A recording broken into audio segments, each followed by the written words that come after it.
Je suis parano. J'ai l'impression que les gens se taisent quand je rentre dans une pièce. Je suis parano. J'ai l'impression que vous riez de moi quand vous riez entre vous. Je suis parano. Quand je regarde par la fenêtre, je vois toujours une voiture qui ralentit. Je pense que quelqu'un fait du repérage. Mais du repérage de quoi? Je sais pas. Je suis parano. Alors je vérifie 3 fois si j'ai fermé la porte avant de partir. Et comme je le fais tous les jours et que ces choses-là on les oublie à force de les faire trop souvent, des fois je rebrousse chemin. Je retourne chez moi et je referme la porte. Juste au cas où. Je suis parano.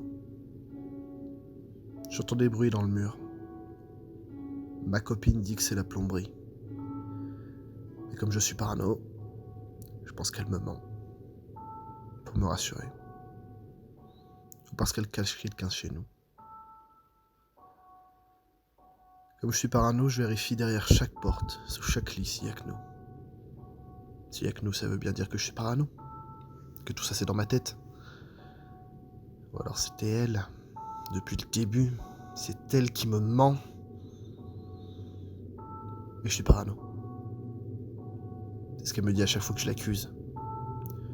L'autre jour encore, elle a passé un coup de fil pendant que j'étais sous la douche. Elle a nié. Alors j'ai essayé de regarder sur son portable en douce. Mais comme elle sait que je suis parano, elle a changé son code. Et après ça, je l'ai suivie. Pour m'assurer qu'elle allait bien au travail. J'étais sûr qu'elle voyait quelqu'un d'autre. Elle recevait ses appels et elle rentrait, parfois tard. L'autre soir, quand elle est rentrée, je l'ai enfermée dans notre chambre, pour être bien sûr qu'elle irait nulle part. Je lui ai dit que je me tuerais si elle me quittait. Je le pensais. Jusqu'à cette période, elle était la dernière personne qui soit encore bonne avec moi. Les autres souriaient devant, mais derrière mon dos, je sentais qu'ils disaient du mal. Tous pensaient qu'elle était trop bien pour moi. Vous attendez que ça, hein? Me voir échouer. J'ai dit ça à table à ma famille. Et comme je me suis levé, mon vieux père m'a demandé de me calmer. Il a dit qu'il me foutrait à la porte. Je lui ai demandé s'il comptait me cogner. Il m'a rétorqué qu'il n'avait jamais levé la main sur moi. C'était peut-être vrai, hein, je me souviens pas. Il a toujours eu cet air mauvais, cet air fourbe de diable qui va surgir de sa boîte. Une colère qui n'attend que de se déchaîner.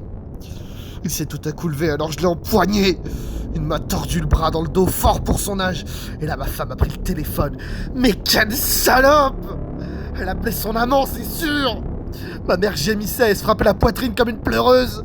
Elle faisait la victime pour maquiller sa complicité criante. Ils sont arrivés à 3 dans leur uniforme. Fallait au moins ça!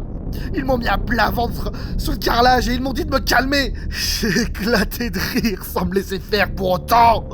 Il y a eu du sang, des coups échangés. Je le savais depuis le début, je le savais. Je voyais les lumières sur le plafond de ma chambre au milieu de la nuit. Vous patrouillez devant chez moi, vous avez tout prévu depuis le début.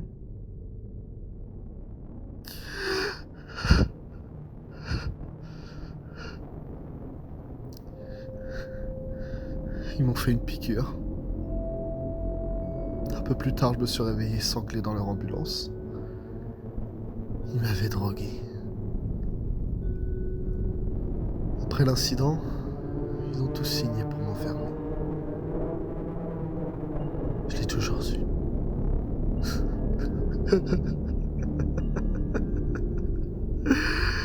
Quand je pense qu'ils me disaient parano.